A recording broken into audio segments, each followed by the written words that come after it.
Alors bonjour à toutes et à tous, soyez les bienvenus pour cette nouvelle table ronde. Je crois que peut-être pour commencer, j'avais envie de dire que c'est le deuxième jour du World Impact Summit et il me semble qu'on a déjà eu largement la preuve que la transition est déjà à l'œuvre, mais aussi qu'elle est portée très concrètement par les territoires. Les territoires, c'est là où se prennent les décisions d'investissement, où se transforment les modèles économiques, mais également où se joue la capacité à passer à l'action. Depuis 2 jours, on parle aussi largement du contexte actuel, qui est évidemment marqué par l'incertitude, par la volatilité, mais aussi par les contraintes multiples. Et donc, une question se pose. Comment est-ce qu'on accompagne cette transition écologique de manière concrète, efficace, mais aussi accessible pour les entreprises et pour les acteurs locaux? On va à présent entrer au cœur de cette réalité de terrain à travers trois regards d'acteurs bancaires engagés au plus près des territoires, on peut le dire. Et donc, je vous présente le panel qui est à mes côtés et que je suis très heureuse d'accueillir. Frédérique Devez, vous êtes directrice expertise territoire pour Banque Populaire Val-de-France. Bonjour. À vos côtés, Déborah Cheru, vous êtes membre du directoire en charge de la Banque de développement régional, Caisse d'épargne d'Aquitaine Poitou-Charentes. Bonjour. Bonjour à tous. Et enfin, on a également avec nous un acteur européen clé du financement de la transition. Bonjour Grégoire Chauvière-Le Drian. Bonjour et bonjour à tous. Je précise, et je passe en anglais, que vous êtes Head of EIB Group in Office in France chez European Investment Bank. Effectivement, la traduction française ne veut pas dire grand-chose, donc on a gardé ça. Voilà, mais très bien. Derrière, il faut se dire que c'est la BEI en France. Voilà. Alors, je voulais peut-être juste repréciser en introduction pour celles et ceux qui connaissent peu le groupe BPCE, quelques informations importantes. Le groupe BPCE aujourd'hui, donc c'est un groupe coopératif avec plus de 35 millions de clients qui finance, il faut le dire, un quart de l'économie et avec deux grands réseaux que vous représentez donc aujourd'hui, Frédéric et Déborah, la Banque Populaire et Caisse d'épargne. Et donc on est au cœur de notre sujet puisque les banques populaires et caisses d'épargne sont des banques de proximité qui sont engagées au cœur des territoires. Je précise également qu'elles font partie intégrante du tissu économique local qui joue un rôle essentiel donc pour soutenir l'économie d'une part et puis aussi accompagner vos clients face aux défis des transitions. Et peut-être je vous laisse faire le même exercice, Grégoire, si vous le voulez bien, pour celles et ceux qui ne connaissent pas ou peu. Et c'est bien légitime parce que la BEI, le groupe BEI, c'est pas une banque de réseau. Donc vous n'avez pas une succursale ou une antenne de la BEI partout sur le territoire et on y reviendra de ce rôle important de l'accompagnement des territoires. On est une grosse banque, une banque européenne, probablement et même certainement la plus grande banque publique au monde, avec un gros défaut, c'est que personne ne le sait. Et mon rôle aujourd'hui, mon rôle au quotidien, c'est d'agir aux côtés des acteurs économiques qui portent des projets et que nous on soutient, que l'on finance, et j'y reviendrai sur les modalités de financement, mais surtout à côté de cette action qui est le cœur de notre métier, de sensibiliser un petit peu les Européens à cette fierté qu'en Europe il y a des choses qui marchent et qui marchent plutôt bien.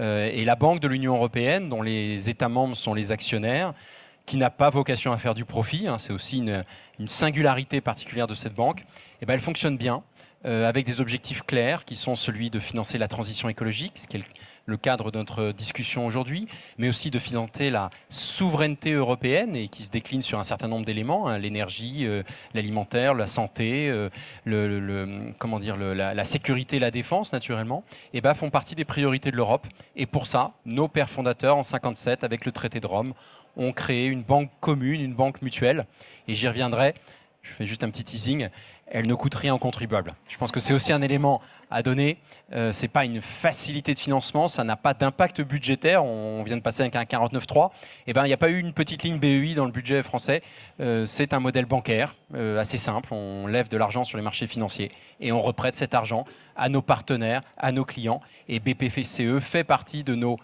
gros partenaires, gros en volume, gros en termes de stratégie de financement, parce que c'est assez aligné avec tout ce qu'on fait. Et donc c'est pour ça que je suis assez à leur côté aujourd'hui, mais on est à leur côté de façon générale sur un certain nombre de stratégies d'investissement.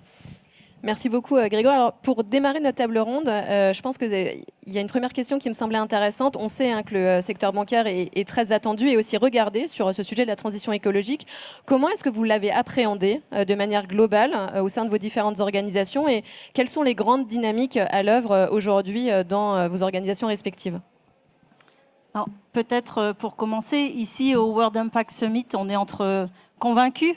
Quand on est dans une banque populaire comme la Banque populaire Val-de-France, une banque coopérative régionale, on est avec des artisans, des commerçants, des particuliers, des agriculteurs, des chefs d'entreprise, des PME, des ETI, des collectivités. Quand on est à leur contact, la transition prend vraiment tout son sens. On est dans la vraie vie économique. Au niveau de la Banque populaire Val-de-France, on a il y a déjà pas mal de temps, compris que les sujets de transition environnementale, ce n'était pas un sujet conjoncturel, mais vraiment un changement structurel. Et donc, on s'est structuré pour accompagner nos clients dans leur stratégie. Et d'ailleurs, notre précédent plan stratégique s'appelait Impact positif. Et lors de ce plan stratégique, on a notamment créé Audiem. Audiem, c'est une banque d'affaires qui embarque notamment un collectif d'experts. Et parmi ce collectif d'experts, on a des experts en finance durable, des experts en ENR qui viennent accompagner les projets de nos clients sur notre territoire. Et on a observé aussi qu'on avait besoin de prendre un peu de hauteur parce qu'on est des banquiers. On n'est pas des ingénieurs, on n'est pas des spécialistes de la transition. Et donc, on a ressenti le besoin de s'entourer d'autres acteurs. Et donc, on a créé un club qui s'appelle le Club Prospectif Climat, qui réunit l'ADEME, la Banque des Territoires, 2 pôles de compétitivité comme Systématique, Smart Power et des experts des transitions comme l'eau et l'énergie. Et avec ce collectif, en fait, on rassemble une expertise technique, on travaille sur une vision stratégique pour accompagner les transitions, et puis on colle à la réalité économique, puisque c'est important d'être bien imprégné de ce qui se passe dans notre territoire. Et donc, à travers ce club, l'idée, c'est de proposer des solutions concrètes, opérationnelles et finançables. Et donc, clairement, aujourd'hui, à la Banque populaire Val-de-France, on est passé d'une logique de financement des transitions à une logique d'accompagnement plus global. Merci beaucoup, Déborah. Alors, moi, j'ai envie de dire, je le verrai sur 2 aspects sur les sujets de transmission environnementale et de transition environnementale.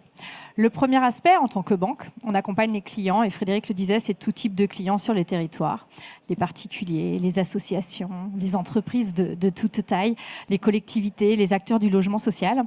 Et donc, nous avons aussi un devoir de les accompagner dans l'accompagnement sur les transitions environnementales. Ça passe par le dialogue stratégique que l'on a avec les dirigeants et les décideurs. Nous avons choisi de développer, de déployer le dialogue ESG au niveau du groupe, justement pour les sensibiliser et les accompagner sur ces sujets stratégiques. Ensuite, nous avons également des offres dédiées, mais on y reviendra tout à l'heure, avec le livret transition territoire, les prêts impact notamment, qui permettent là aussi d'accompagner les décideurs. Nous venons de lancer le 15 janvier, donc c'est tout frais, le Hub des transitions au niveau de la Caisse d'épargne Aquitaine Poitou-Charentes, là aussi pour accompagner les dirigeants et les décideurs en région avec des expertises dédiées et des collectifs dédiés. Et donc en fait, tout ça, ça permet d'accompagner les clients sur l'ensemble des sujets. Donc ça, c'est le premier axe. Deuxième axe, on est une banque, mais on est aussi une entreprise. 2600 collaborateurs sur tout le territoire. Et nous devons aussi, en tant qu'entreprise, accompagner ces sujets de transition environnementale. À titre d'exemple, nous avons été la première banque sur la région Nouvelle-Aquitaine à s'engager dans la Convention des entreprises pour le climat. Je crois d'ailleurs que c'est la table ronde qui suit juste après. C'est important parce que ça permet de travailler les écosystèmes, travailler avec nos pairs. Nous avons donc décidé d'établir une feuille de route à horizon 2030 que nous avons décidé de publier.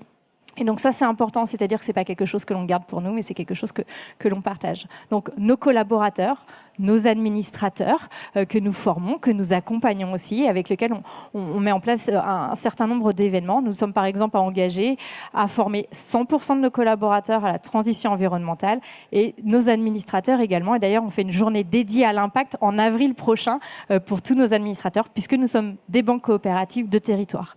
Donc voilà, on a plein d'exemples, on a créé une direction de l'impact, on pourra en lister beaucoup, mais je trouve que c'est important de parler de ces 2 piliers. On est une banque de territoire, une banque coopérative, on accompagne nos clients, nos dirigeants, et on est aussi une entreprise en tant que telle et on s'engage sur ces dispositifs. Et on comprend que ce sont des approches très pragmatiques, concrètes et qui tiennent compte, encore une fois, des spécificités des territoires. Grégoire, vous, votre regard, peut-être, c'est intéressant évidemment d'avoir votre regard à l'échelle de la France aujourd'hui et puis peut-être aussi de l'Europe de manière plus globale. Je vous écoute. Peut-être trois réponses, en tout cas, à comment on a évolué dans cette transition.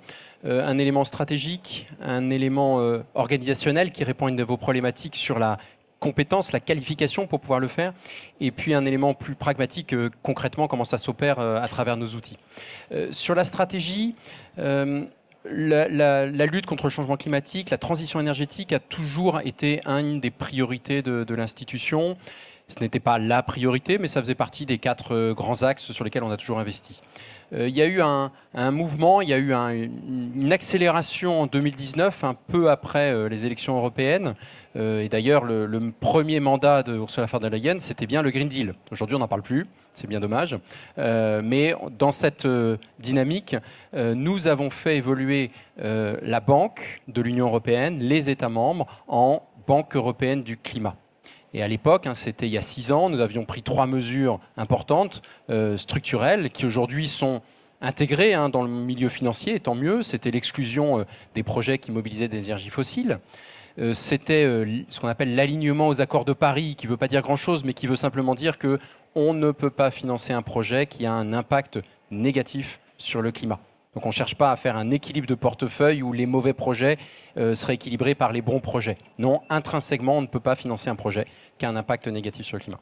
Et puis le troisième, c'était un engagement volumétrique, c'est-à-dire consacrer la moitié de nos projets, de nos investissements, à des projets à impact positif sur le climat.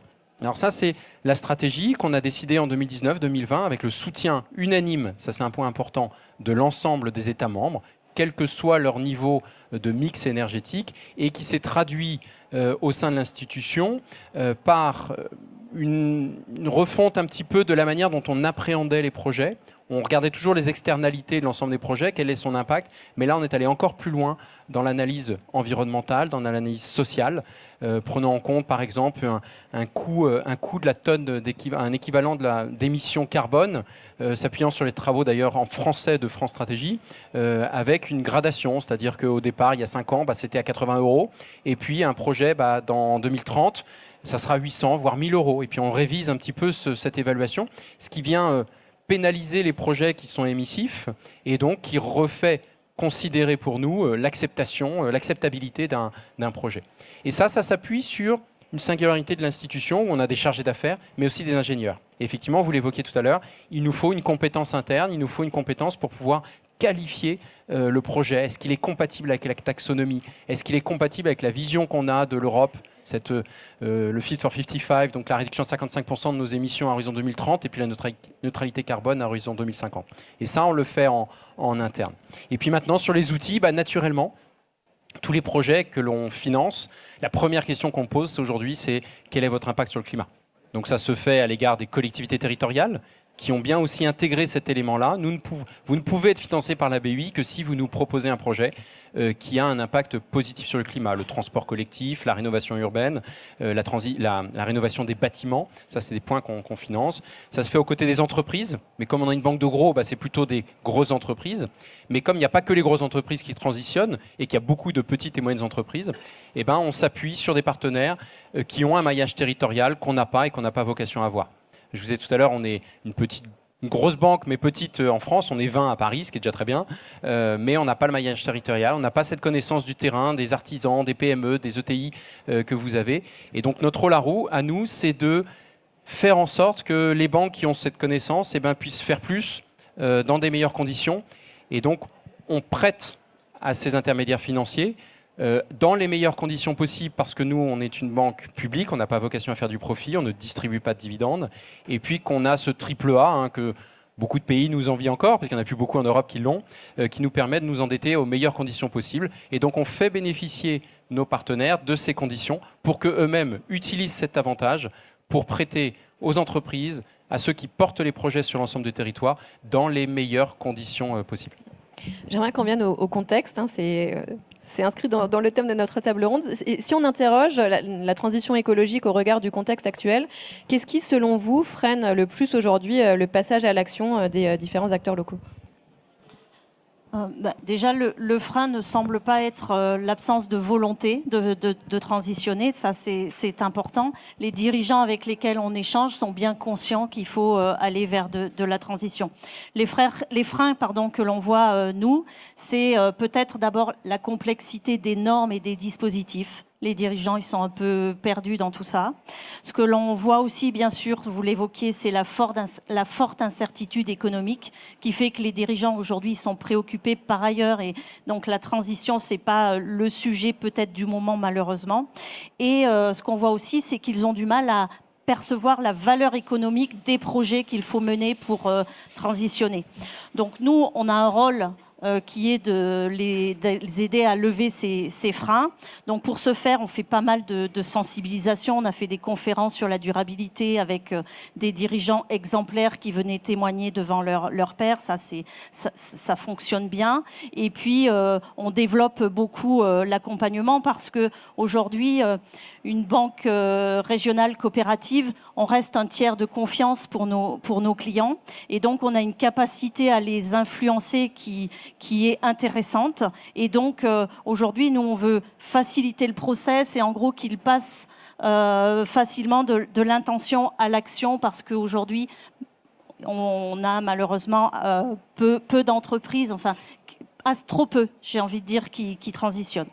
À titre d'exemple, dans le cadre des partenariats, aujourd'hui, on est partenaire de 2 programmes ACT, qui sont des programmes soutenus notamment par l'ADEME. Et ce sont des programmes qui rassemblent des entreprises, une quinzaine à chaque fois, et qui accompagnent sur 2 ans les dirigeants dans la mise en œuvre de stratégies de décarbonation. Donc voilà des exemples concrets pour lever ces freins. Moi, je ne vais pas paraphraser Frédéric. C'est vrai que je pense vraiment que ce n'est pas un sujet de volonté des dirigeants. Aujourd'hui, ils nous en parlent tous. J'étais avant-hier, mercredi, j'étais à Mosée-sur-le-Mignon. Alors, je ne sais pas si vous connaissez, c'est près de Niort.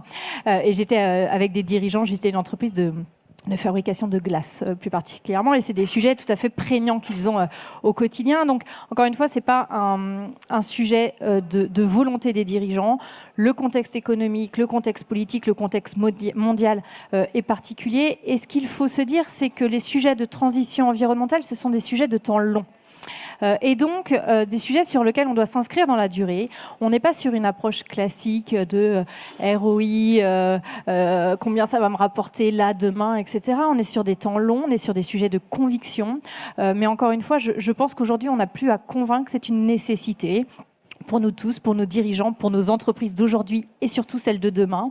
Et donc, nous avons en effet un rôle de conseil, d'accompagnement qui est prégnant auprès des décideurs et des dirigeants. Et c'est pour ça qu'on met en place un certain nombre de dispositifs. Frédéric en a parlé.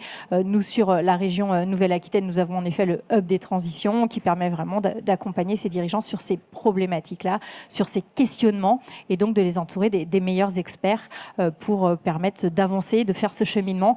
Et puis, je pense que l'ensemble des dispositifs qui existent sur le territoire, on parlait de la CEC tout à l'heure, permet aussi, via la coopération territoriale, via les territoires, les systèmes et les dynamiques de territoire, d'être plus nombreux et d'avancer ensemble. Merci beaucoup, Déborah. Grégoire. Alors, ce qui est évident, c'est qu'il y a un choc de temporalité. C'est-à-dire que vous devez faire un investissement à l'adapter pour une rentabilité potentielle qui est soit nulle, parce que c'est quelque part faire mieux pour le climat, qui n'apporte pas forcément à l'entreprise et qui va être en tout cas sur le temps long. Notre conviction à nous, c'est que la transition énergétique, qui reste la priorité numéro 1 de l'institution, elle peut être source de compétitivité. Et je vous donne un exemple qui est assez prégnant pour moi. C'est une entreprise qu'on a financée il y a 3 ans à peu près, qui s'appelle Loxam, que vous connaissez forcément, à un moment où les taux étaient relativement faibles. Et donc, là, je dirais la valeur ajoutée, le spread de ce qu'on pouvait apporter nous, se mesurait en quelques points de base. À mettre au regard de la pénibilité que peut avoir un chef d'entreprise quand il a une instruction de la BUI qui est assez longue, parce qu'on analyse tous les impacts environnementaux, sociaux, économiques du projet, donc on va très loin. Mais le dirigeant, il nous avait dit, mais moi je veux la BUI parce que je veux que vous confortiez que vous renforciez, que vous le labellisiez quelque part, le fait que l'investissement que je fais, il est vert. Et son projet, c'était de passer à l'électrique l'ensemble de son parc. Projet risqué, un investissement important. Mais il disait, mais en fait, j'ai pas le choix. Et je veux ce label vert. Pourquoi ? Parce que moi, j'ai une problématique. C'est que quand les bidders, les grands constructeurs répondent à des appels d'offres sur des grands projets d'infrastructure, eh bien, ils doivent faire leur analyse bilan carbone, qui est un élément différenciant au-delà du prix, et c'est très bien, sur la qualité même du projet qui est porté. Et puis, dans le scope 2, à chaque fois, ils sont pénalisés par l'Oxam ou par un concurrent parce qu'on a l'image de l'Oxam, le générateur électrique qui fait beaucoup de bruit, qui pollue, mais qui est nécessaire sur un chantier parce qu'il n'y a pas forcément l'électricité au départ. Et c'est l'image qu'on en a. Donc moi, si je veux rester compétitif, si je veux rester dans ce marché-là, il faut que j'investisse. Alors bien sûr, ça sera du temps long, mais c'est indispensable. Et ça, je pense que c'est aussi notre rôle d'accompagner les innovations qui sont portées par des chefs d'entreprise. Et je vous rejoins totalement sur cette volonté. On fait à la BUI, dans nos études stratégiques, un sondage auprès des chefs d'entreprise en Europe qui est censé révéler les dynamiques d'investissement. Et ce qui est intéressant, c'est de voir les temps longs, donc d'année en année, comment les choses évoluent.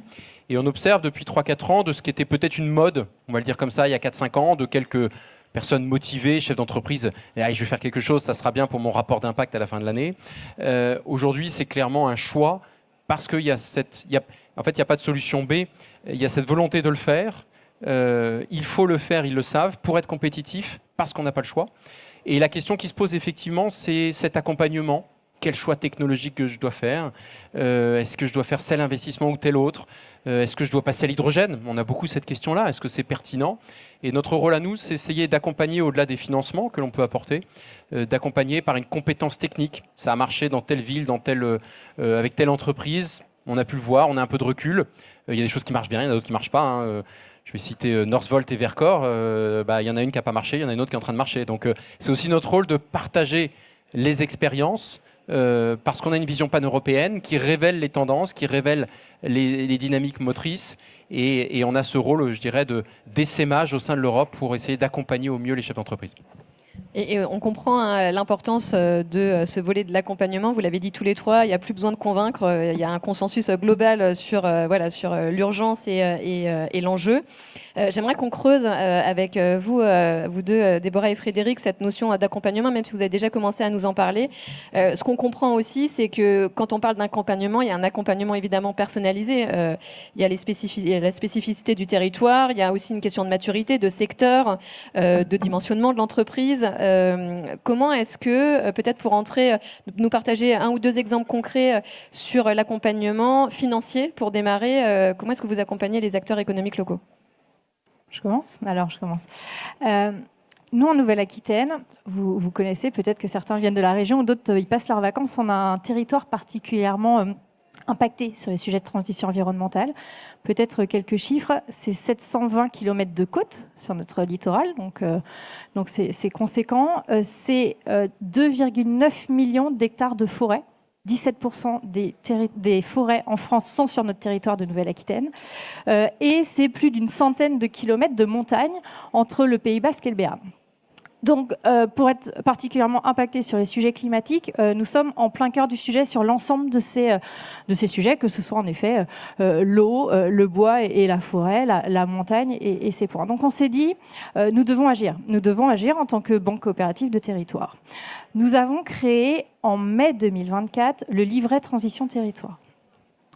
L'objectif, c'est de se dire comment est-ce qu'on peut embarquer le plus grand nombre sur cette thématique.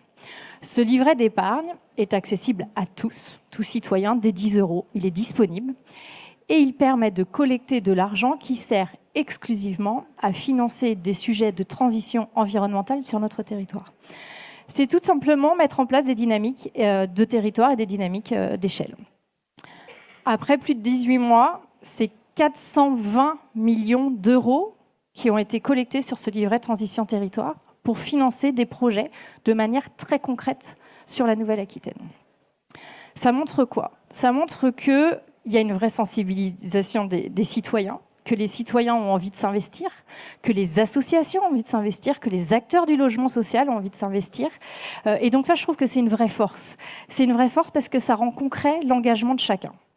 Et donc ces 420 millions d'euros en 18 mois ont permis de financer d'ores et déjà près de 300 millions de projets sur le territoire, de tout type, que ce soit de la rénovation de logements sociaux, que ce soit des flottes de véhicules électriques, vous en parliez tout à l'heure, que ce soit des projets d'infra, donc ENR.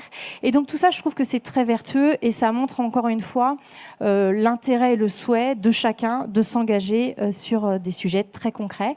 Et on a été encore plus loin sur le territoire. On s'est dit, je suis citoyen, je veux m'engager sur des sujets de transition environnementale. Eh bien, je vais aller tous les ans rencontrer des dirigeants qui s'investissent aussi sur ces sujets.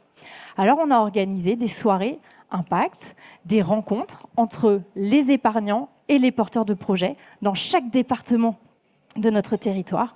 Et donc là, je trouve que c'est vraiment là notre rôle de banquier. C'est donner du sens à l'argent, c'est donner du sens aux citoyens, c'est donner du sens aux entrepreneurs sur ces sujets de transition environnementale. Donc voilà un exemple très concret, Caroline. Merci beaucoup, Frédéric. Peut-être en complément sur l'accompagnement, en fait, ce qu'on constate aujourd'hui, c'est que pour nous banquiers, le financement, c'est plus le point de départ de l'aventure pour aider nos clients à transitionner. Et en fait, l'accompagnement, il se fait aussi avec des partenariats qui ont été signés au niveau de BPCE, mais aussi en local à BPVF. Et ces partenariats-là nous permettent de proposer des solutions concrètes à nos clients pour aller vers la transition. Donc, je cite quelques exemples. Un bilan carbone, par exemple, un audit énergétique. C'est souvent le point de départ pour que le dirigeant se dise bon, où est-ce que je suis, où est-ce que je veux aller. Ensuite, on leur propose aussi des solutions qui permettent de réduire leur consommation énergétique et de fait, du coup, leur facture. Des partenaires aussi permettent de les accompagner dans la réalisation de travaux, dans la mise en place de solutions avec des panneaux photovoltaïques, des bornes, etc. Aujourd'hui, on a vraiment un peu un rôle de chef d'orchestre, parce que toujours en s'appuyant sur cette confiance que nous attribuent nos clients en tant que banque. Et donc, notre objectif, nous, c'est d'aider nos clients à prioriser les actions qu'ils doivent mettre en œuvre et puis les aider à construire des projets qui soient solides et finançables, bien sûr. On a parlé principalement du volet financier. Est-ce qu'il y a d'autres exemples qui vous tenaient à cœur de pouvoir nous partager ? Peut-être un chacune ? Ouais, on parle aussi donc en effet de l'accompagnement et de la culturation. Ça va dans l'offre, mais ça va bien au-delà. Je vais citer 3 typologies de publics différents. Premier public, les dirigeants. Nous lançons au niveau national l'Impact Tour avec la Fédération nationale des caisses d'épargne pour justement sensibiliser et accompagner les dirigeants sur cette thématique. Premier public.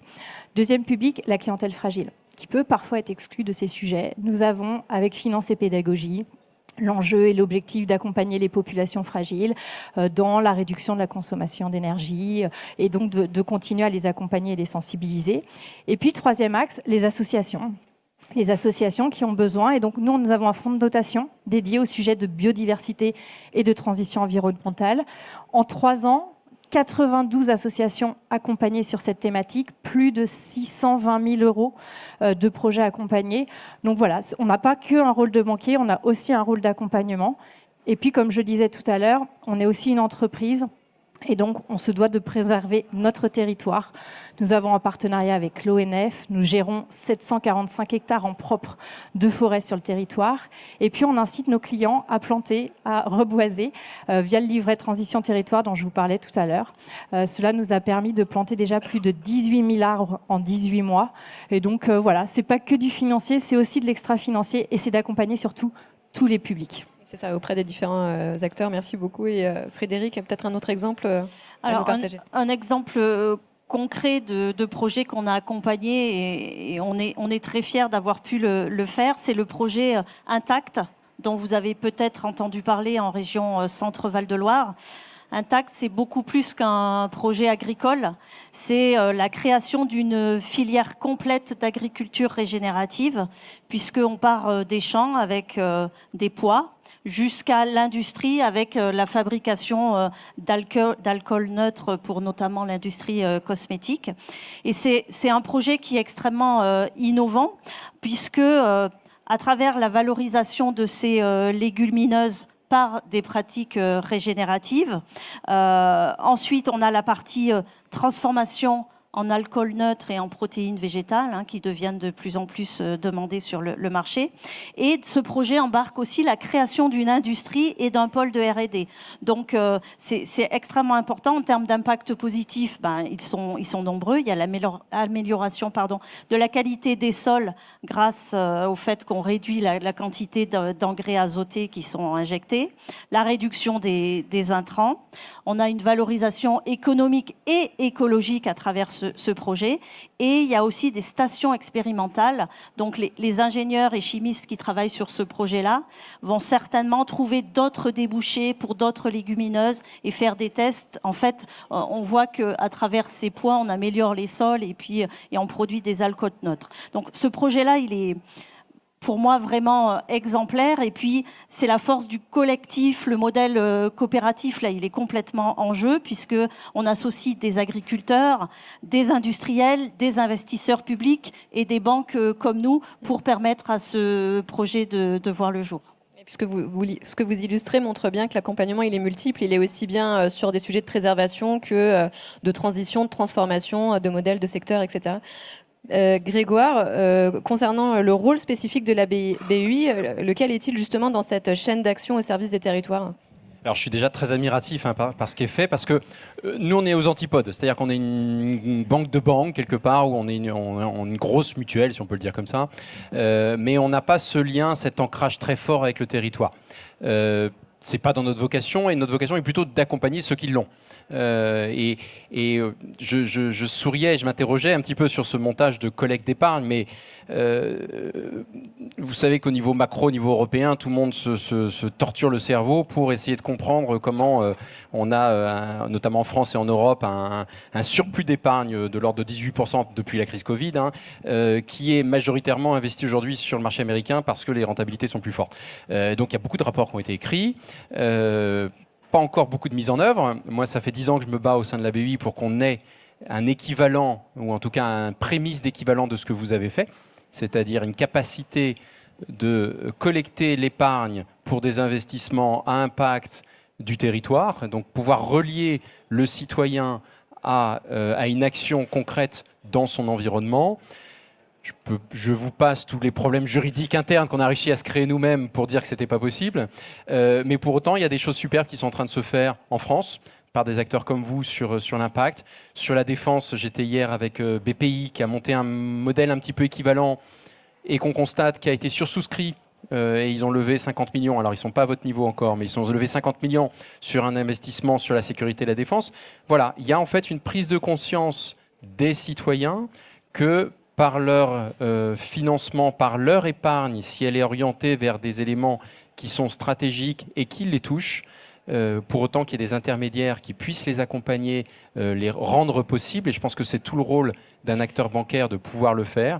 Il y a cette connaissance du terrain, il y a cette connaissance de la spécificité de ce que veut dire l'investissement, qu'on avait un peu perdu de vue, parce qu'il y a eu parfois des dynamiques de crowdfunding qui n'ont pas toujours été heureuses, mais je trouve que c'est très bien aujourd'hui qu'un acteur bancaire s'engage, s'implique.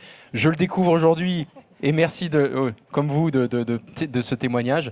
Ça renforce quelque part l'idée que l'on se fait du groupe BPCE et de notre rôle à vos côtés, de pouvoir vous soutenir dans cette action de terrain, dans cette action plus micro, qu'on ne fait pas, qu'on n'a pas vocation à faire. On fait d'autres choses, des projets un peu plus gros, structurants, par les Nouvelles-Aquitaine. Aujourd'hui, s'il y a un TGV qui va jusqu'à Bordeaux, c'est grâce à plus de 2 milliards d'euros qui ont été venus en faire un financement qui était assez massif. Si demain, ce TGV va jusqu'à Toulouse, on sera encore là. Ça fait partie de nos missions, de nos rôles. Il y en a plein d'autres, je pense au tram à Bordeaux, etc.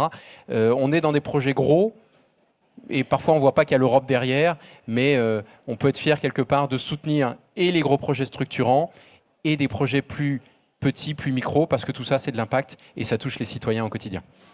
Et si vous êtes tous les trois aujourd'hui sur cette scène, c'est pas par hasard, puisque la BEI soutient le groupe BPCE. Concrètement, quelles ressources est-ce que la BEI met à disposition à des banques du groupe BPCE? Alors, si je rentre un tout petit peu dans le détail sur les outils, parce que là, je parle de stratégie et de vision globale, mais auprès d'un établissement comme BPCE, et on touche à peu près toutes les banques du groupe, que ce soit la BRED à l'extérieur, les banques POG, Caisse d'épargne, Natixis, et il m'en manque peut-être encore, mais le plus schématiquement possible, le plus classique, c'est une ligne de crédit. Une ligne de crédit, c'est-à-dire qu'on prête un montant X, souvent plusieurs centaines de millions d'euros, et la banque s'engage à prêter au moins le double sur une stratégie qu'on décide de façon commune.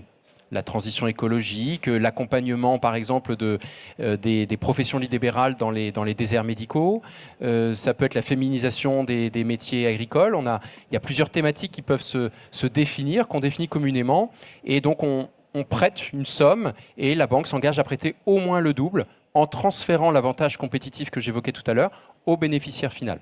In fine, c'est bien le client qui va bénéficier des meilleures conditions possibles grâce à ce soutien. Il peut y avoir des garanties. Garanties, c'est un petit peu le même montage, c'est-à-dire que la banque définit un schéma d'investissement sur une population donnée avec des critères d'investissement et nous considérons que ça rentre dans nos priorités. Donc nous allons garantir une partie de ce portefeuille à construire de telle manière que la banque puisse prendre plus de risques et augmenter potentiellement la granularité de son portefeuille et donc aller plus loin dans sa stratégie. Après, il y a des outils un peu plus risqués ou un petit peu plus sophistiqués, on va dire, qu'on va appeler de la titrisation synthétique. Là, je rentre un peu plus dans les spécificités liées aux éléments réglementaires des banques qui aujourd'hui sont soumises à un certain nombre de contraintes pour les préserver, on va dire, mais pour ne pas avoir de risque bancaire au niveau européen qui contraignent leur activité. C'est Solvency 2, BAL 3, enfin je ne vais pas rentrer dans les BAL 4 même, je ne vais pas rentrer dans les détails, mais ça contraint leur activité, elles doivent avoir un capital de réserve qui va limiter leur capacité de le faire. Nous, ce qu'on dit, vous avez instruit dans un certain nombre de projets, notamment les grands comptes, on vous propose de titriser vos créances, et nous, on va prendre sur notre bilan une partie de ces titres, de telle manière qu'on va libérer du capital, vous permettant de faire plus dans ce qui est aujourd'hui votre stratégie. Et typiquement, on peut prendre sur nos comptes une partie de vos créances sur les grands comptes sans risque, de telle manière que vous puissiez faire plus auprès des PME, auprès des artisans, comme vous l'évoquiez tout à l'heure. Donc ça, c'est aussi un autre type d'investissement, un peu plus sophistiqué, mais qui reste de la technicité bancaire.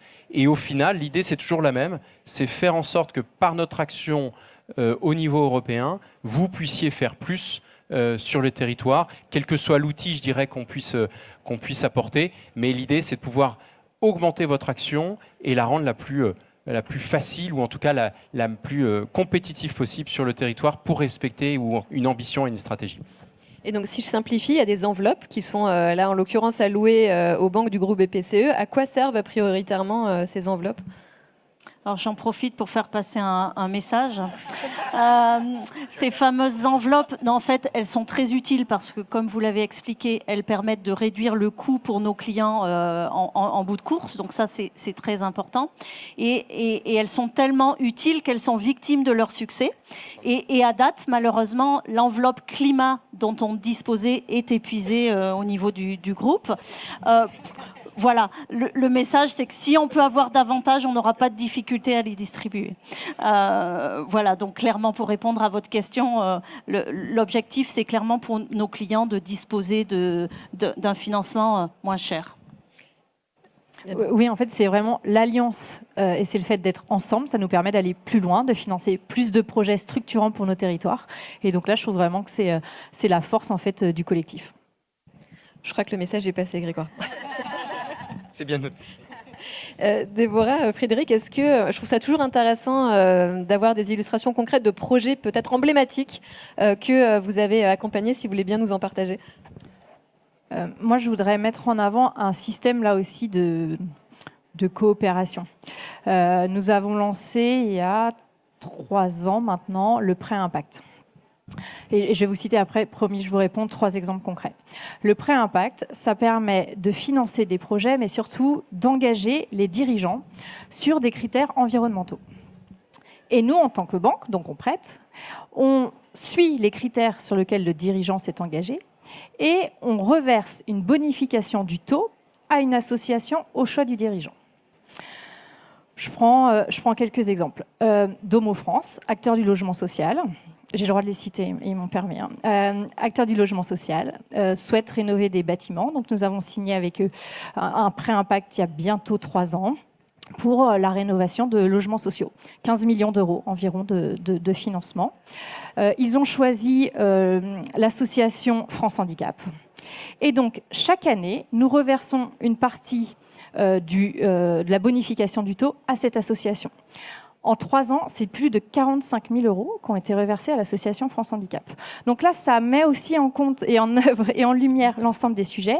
Domo France, grand acteur du logement social, au passage, seul acteur du logement social labellisé Biécorp, pour votre information, qui finance et réhabilite des logements sociaux, donc via nos sujets de transition environnementale. Et ensemble, on se dit qu'on veut aller plus loin, et donc on reverse une bonification du taux chaque année à une association. On a plein d'exemples de ce type, et donc ça, c'est vraiment, je trouve, une belle fierté.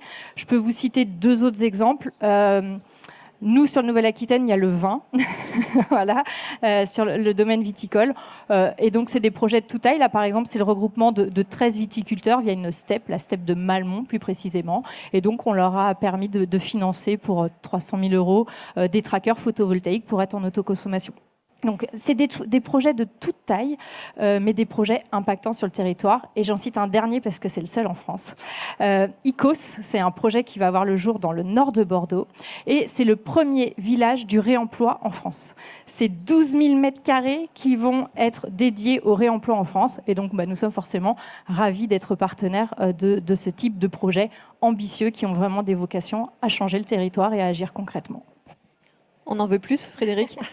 Oui, alors on peut rester là un certain temps dans ce cas, mais là on peut être un projet emblématique aussi sur notre territoire, c'est on a financé le centre de tri Val-de-Loire, d'ailleurs en partage avec notre sœur, la Caisse d'épargne Loire-Centre. Donc ça c'est un beau projet en territoire qui fait beaucoup de sens.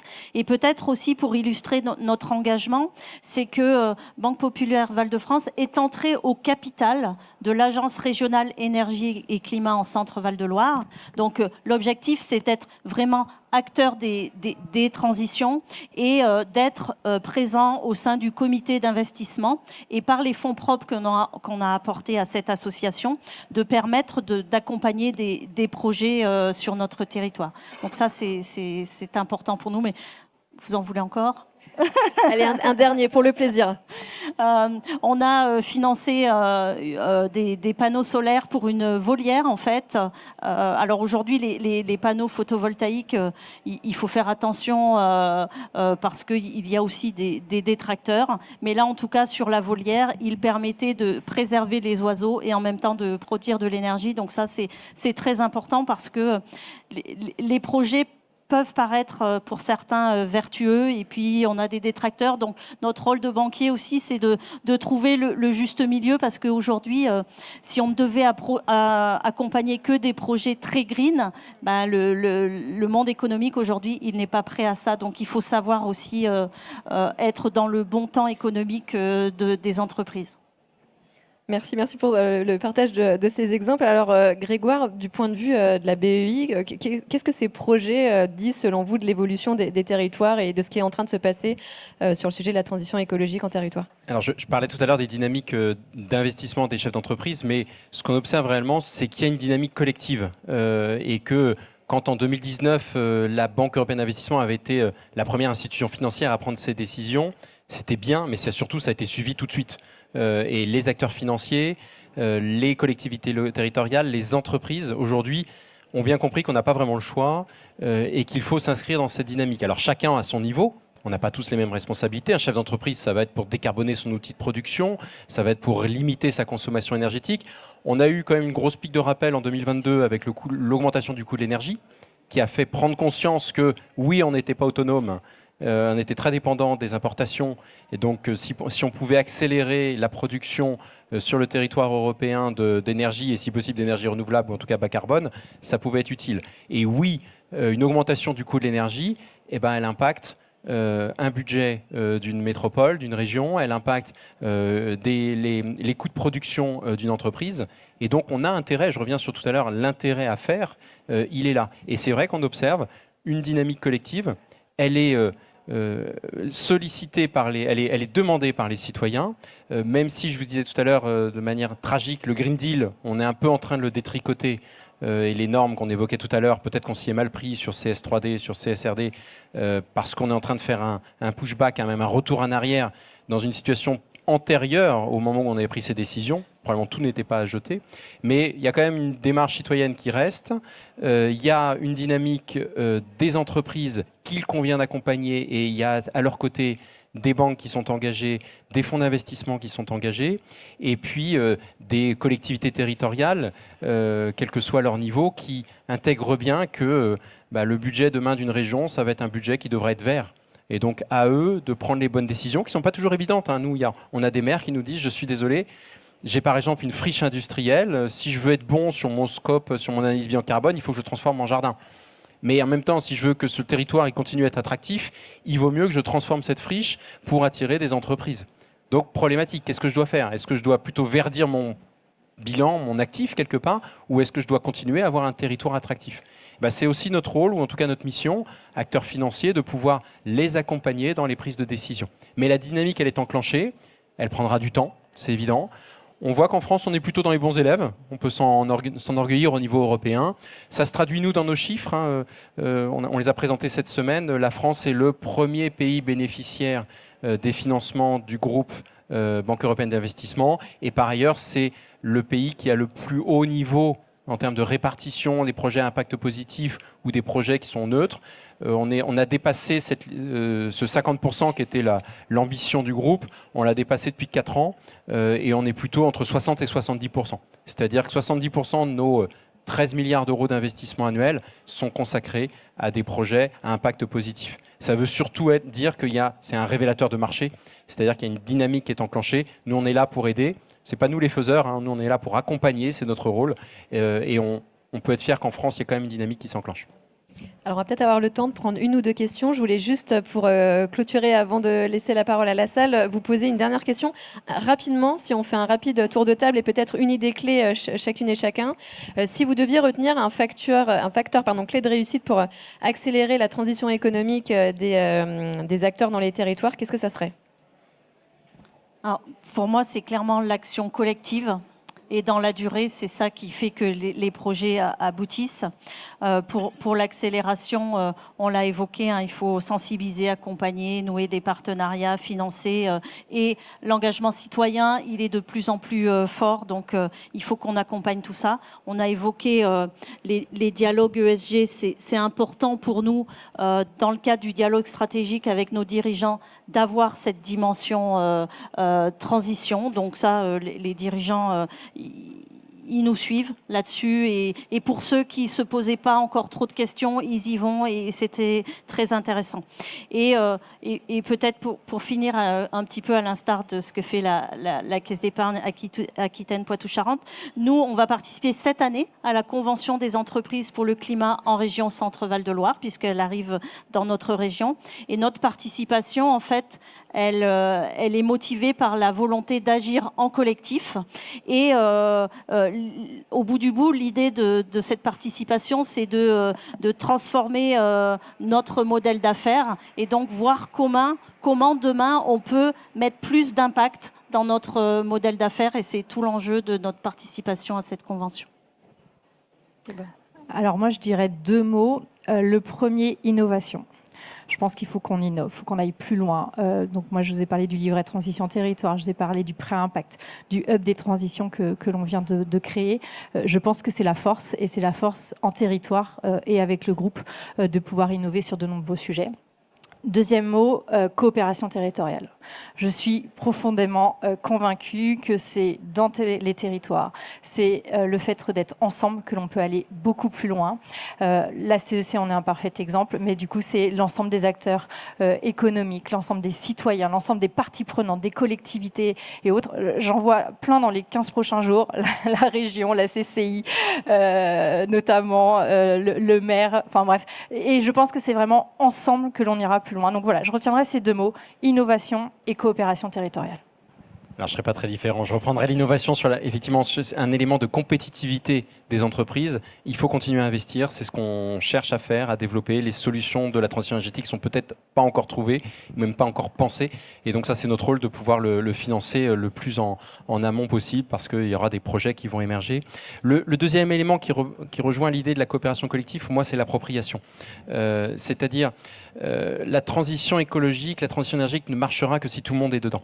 On se souvient des Gilets jaunes, le point de départ, c'était quand même un problème de distinction entre une vision élitiste parisienne de ce que devait être la transition et la punition de la transition punitive, quelque part. Je pense que ça ne marchera pas. Et donc, il faut bien veiller à, si je résume peut-être un peu caricatural, l'accompagnement social de la transition écologique.